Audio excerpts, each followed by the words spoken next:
Hello, everyone. Today we have with us Professor Vinod Menon.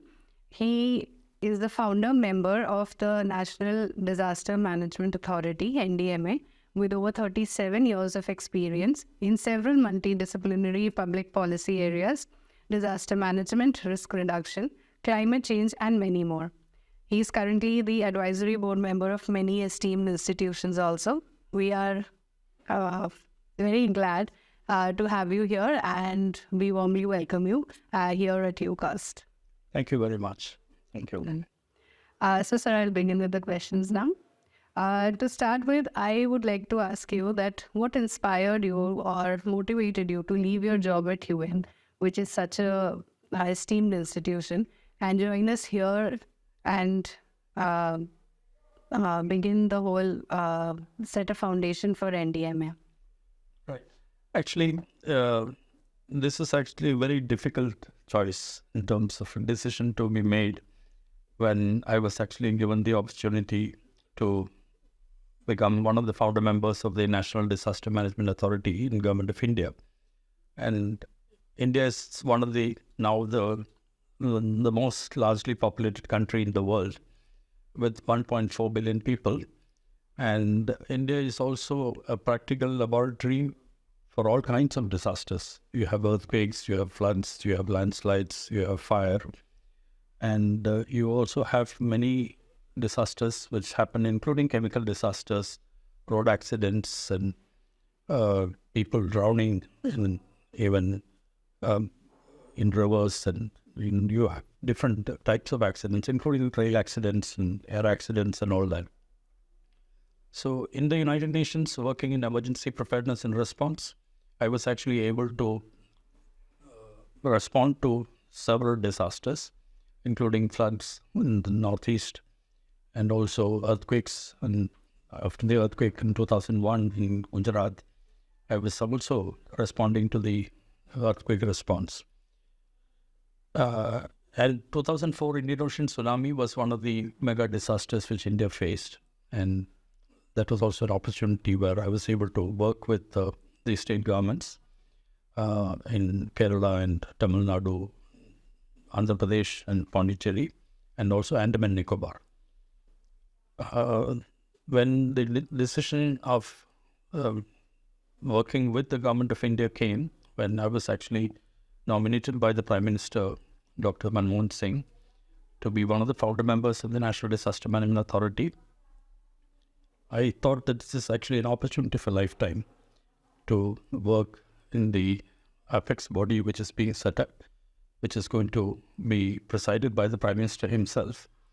And I thought that I should actually be working to improve the disaster preparedness in our country, to work with the state governments and also with the district administrations in the country. So India now, with 36 states and union territories and also more than 766 districts, setting up the state disaster management authorities in the states and union territories and also district disaster management authorities in all the districts of the country was a major challenge. And we have actually been successful in having institutional mechanisms. And the National Disaster Response Force is there. We have 16 battalions of the NDRF and also the State Disaster Response Force. So I think this is actually an opportunity to learn and also to help to save lives and protect livelihoods in disasters. Okay, sir. Today, with the increasing risks and intensities of disasters, how can countries better integrate to be disaster resilient and the climate change adaptation? Right. That is actually one of the biggest challenges because disasters, we used to call them natural disasters. But the United Nations has been running a campaign saying there are no natural disasters. All disasters are actually happening mainly because of human interventions and also the ways in which we are actually interfering with nature.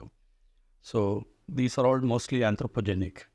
So there's a need to really understand that you cannot actually address disasters without also understanding that climate change is also becoming now one of the biggest threats influencing affecting lives of people and also disrupting livelihoods of communities around the world. And we have seen that urban flooding is happening. We have seen forest fires are happening. We have seen glacier melting is happening. So there is a need for us to understand that disaster management and also climate change adaptation needs to converge. And we cannot put them in different compartments. There's a need for both of them to be addressed simultaneously. Yes. As we are talking of climate change, Uttarakhand has recently seen massive forest fires, which cover around like 689.89 hectares of forest area. So how can we be better prepared to face such risk and protect ourselves? So what would your views be on this? See, I think one of the biggest need right now is to create awareness among local communities. And I understand that the practice of in setting fire to the grass and also to basically ensure better fertility in the coming years is one of the reasons why the wildfires are actually happening. And I've seen that there's also a lot of deforestation happening in the hills in many parts actually. So there is a need to also understand that we need to create awareness among people that there is a need for protection of the forests, and we need to ensure that the biodiversity is important, wildlife protection is important. And because we have seen that floods and forest fires and all that will actually affect wildlife and will also affect the biodiversity, the flora and fauna. So there is a need to create awareness first and then also strengthen preparedness and strengthen the response. There must be some kind of a capacity even among local communities to respond to forest fires. And how do we really create that kind of a capacity among local people? And that is a challenge. So we need to work with the youth, work with the women, work with self-help groups, and also with the elected representatives in the panchayats at the local level, and work with civil society organizations and also with the media, because the media can actually play an important role in creating awareness among people. Okay, so you were recently in Champawat and you were attending various meetings there. So would you please like to share that experience with us of how you like the place? Yes. Actually, Champawat is one of the districts in Uttarakhand which is actually extremely beautiful. The environment is really very, very pleasant. And I was actually finding that, the heat wave which we are seeing in many parts of the country is not actually, in the villages, you're not really seeing those kind of heat wave impact. It is much cooler in the normal times, even in the summer months. And talking to the government officials and talking to the people there and also the youth representatives of the communities, I felt that there is a need for people to also realize that there are concerns in terms of employment, and a lot of people are actually moving away from villages. And we have seen that there are many people who have actually gone to the cities. And so in the case of many villages, actually you may also see a lot of women whose husbands have gone away or their sons have gone away.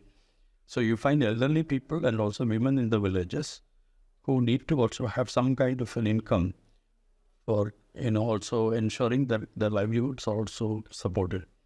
So I think government schemes are there, and also creating awareness among the people about various government schemes, including pension to elderly people, widow pensions, and also pension to the people who are actually physically challenged or mentally retarded.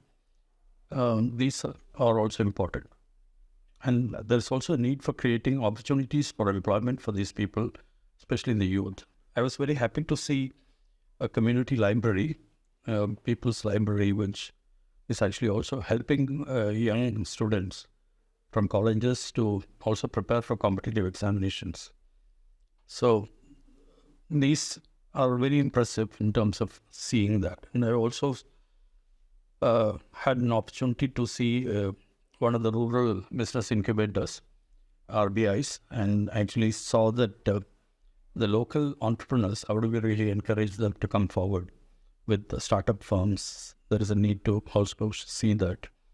Also saw the opportunity for a lot of employment promotion by either having floriculture or horticulture, or even dairying or fish farming and those kind of opportunities. But I think the importance is also to see that new technology, how do we really use technology solutions?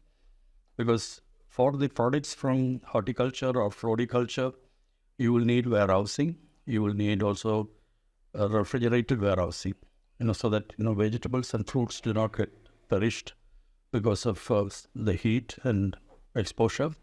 We need to have those kind of refrigerator opportunities.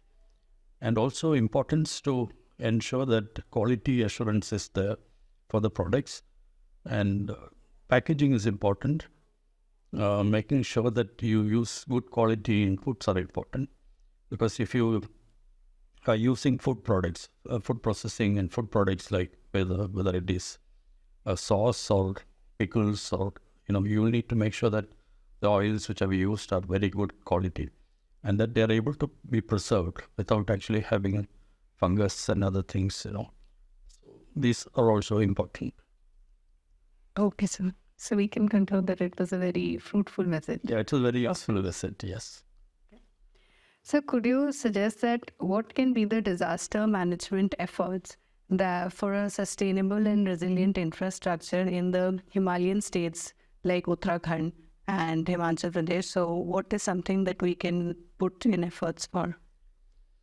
Yes, in fact, resilient infrastructure is necessary to ensure that people have better access to all kinds of amenities, whether it is access to schools or hospitals, in healthcare, better healthcare. You will need to have very good roads, and you will need to have good communication facilities, telecommunication facilities. You need to have power, energy.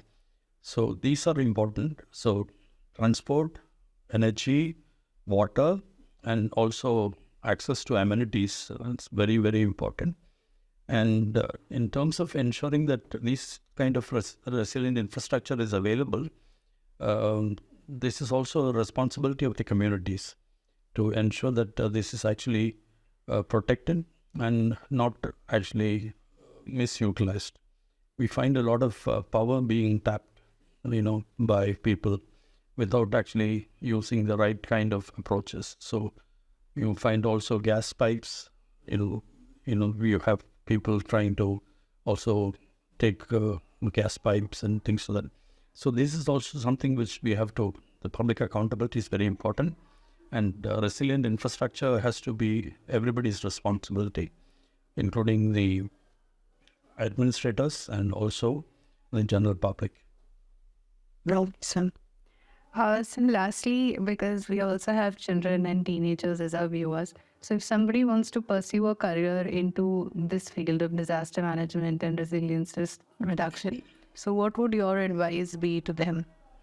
Yes, actually, disaster management is a field where you need also the arts and science and humanities, because you find that you cannot actually be a disaster management specialist. You have to be also a generalist. You have to be a super specialist in the field of disaster management, and you also have to be a generalist. So there is this book, Story of Philosophy, written by Will Durant. And Will Durant says that you can either be a scientific specialist who knows more and more about less and less of one subject, or you can be a speculator who actually looks at less and less about more and more subjects. Okay, so it is a choice which we have to make. In the field of disaster management, you should know sociology, you should know psychology, you should know psychosocial support and mental health and trauma care. You should also know medicine, because you have to look at different ways. If you have an earthquake, You will need to know that people will have orthopedic injuries. So you have to also be a specialist to understand or at least be aware of earthquake protection, earthquake resilient construction in civil engineering, structural engineering, or geotechnical engineering. You will also have to know social work because you will need to talk to people. So all kinds of fields are necessary. You will need architecture, you will need planning, you will need engineering, you will need medicine, you will need legal support, legal services. You will need to know finance, you will need to know economics. So it's actually a field where environmental sciences and disaster management, anybody can actually be studying any subject, but then you will actually be coming, finally, you can actually perform in the field of disaster management. My specialization was in economics, and at the same time, now I can actually participate in discussions on different fields of disaster management. And I think that is an opportunity that you can be, open to understanding new areas. So I think the interest among youth in understanding different disciplines and try to apply different disciplines in the field of disaster management, it's very important. So we would welcome more and more young people to come into the field of disaster management. There are many opportunities in corporate sector, through corporate social responsibility, in the United Nations, and also with international NGOs, national NGOs. There are a lot of opportunities also in the government. Thank you so much, sir. It was very nice talking to you. I think. And one last point about the role of Uttarakhand Council of Science and Technology in the field of disaster management. There's a need for specialized centers of excellence in the field of disaster management, which has to be established. And we feel that the effort of the Uttarakhand Council of Science and Technology, especially led by the Director General, Dr. Durgesh Pant, it's very, very promising and very reassuring because you have science centers which are being set up, you have labs on wheels which are being proposed. And I think that all this will take citizen science to the community through science and technology solutions. So it will be very good that the science and technology solutions in the field of disaster management will actually help in saving lives and protecting livelihoods, and also give confidence to the people about improved risk governance in the state. The best example is the successful rescue of 41 workers in the Silkyara tunnel collapse.